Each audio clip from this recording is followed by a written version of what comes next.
Bueno, y en Ayacucho cientos de actores escenificaron la batalla de los Incas y los Chancas como parte de las festividades por el aniversario de la patria. Miles de turistas espectaron este evento que se ha convertido ya en uno de los principales atractivos de esta región en el mes de julio.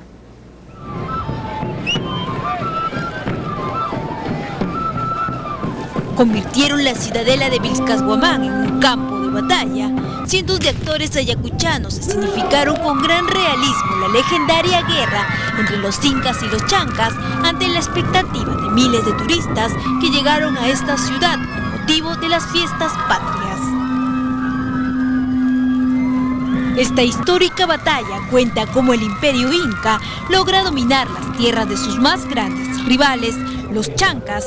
Ellos incursionan sorpresivamente en este poblado, produciéndose la muerte de cientos de guerreros y arrasando con todo a su paso. Queman casas y secuestran mujeres y niños.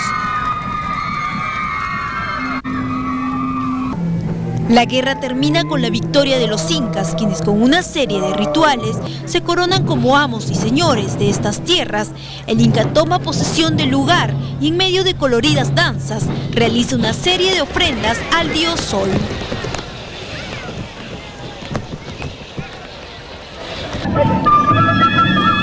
Esta actividad denominada el Vilcas Raimi se ha convertido en uno de los principales atractivos turísticos de la región en el mes de julio. Incluso los visitantes pueden dejar para el recuerdo su visita a esta ciudad, tomándose una foto con el Inca y su familia. Este evento forma parte de una serie de actividades en todo el país que muestran la cultura peruana en fiestas patrias.